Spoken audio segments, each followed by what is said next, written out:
Pada suatu hari menjelang waktu sembayang, yaitu pukul 3 petang, naiklah Petrus dan Yohanes ke bait Allah. Di situ ada seorang laki-laki yang lumpuh sejak lahirnya sehingga ia harus diusung. Tiap-tiap hari orang itu diletakkan dekat pintu gerbang bait Allah yang bernama Gerbang Indah untuk meminta sedekah kepada orang yang masuk ke dalam bait Allah.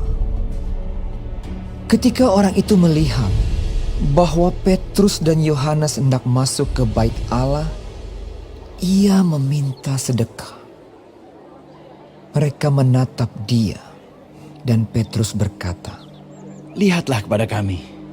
Lalu orang itu menatap mereka dengan harapan akan mendapat sesuatu dari mereka.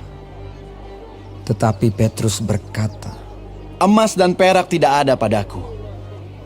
Tetapi apa yang kupunyai, kuberikan kepadamu. Demi nama Yesus Kristus, orang Nazaret itu, berjalanlah." Lalu ia memegang tangan kanan orang itu dan membantu dia berdiri. Seketika itu juga kuatlah kaki dan mata kaki orang itu.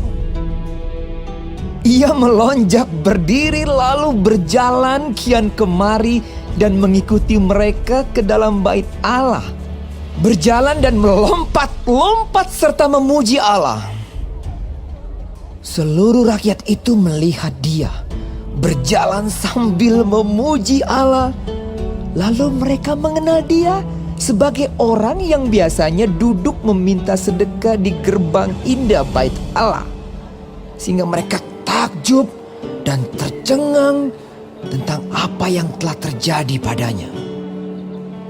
Karena orang itu tetap mengikuti Petrus dan Yohanes, maka seluruh orang banyak yang sangat keheranan itu datang mengerumuni mereka di serambi yang disebut Serambi Salomo.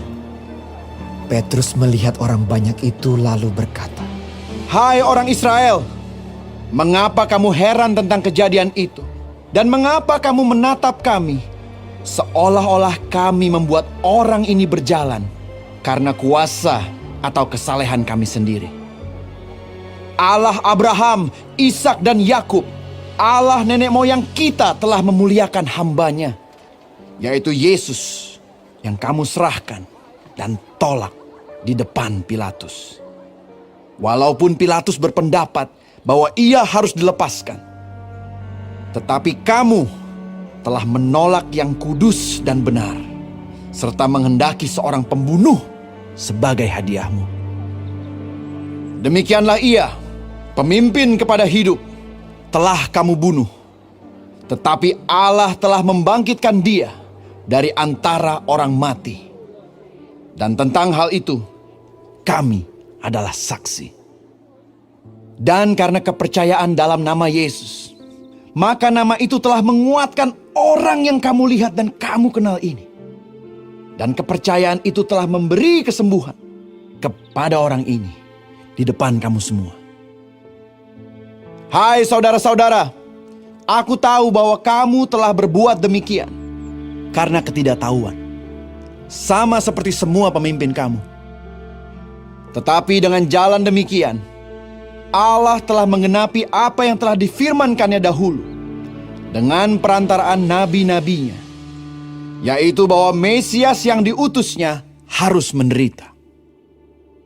Karena itu, sadarlah dan bertobatlah, supaya dosamu dihapuskan, agar Tuhan mendatangkan waktu kelegaan dan mengutus Yesus yang dari semula diuntukkan bagimu sebagai Kristus.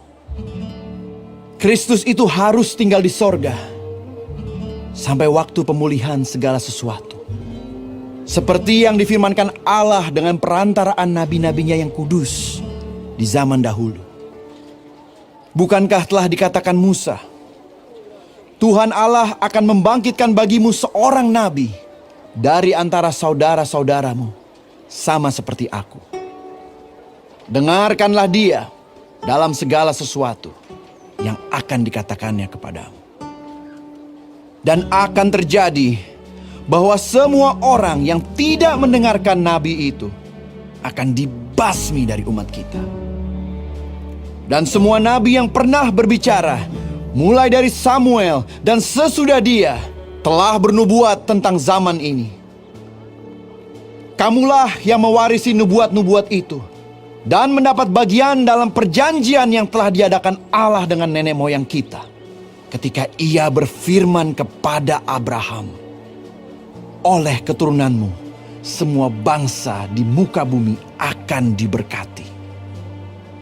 Dan bagi kamulah pertama-tama Allah membangkitkan hambanya dan mengutusnya kepada kamu, supaya Ia memberkati kamu dengan memimpin kamu masing-masing kembali dari segala kejahatan.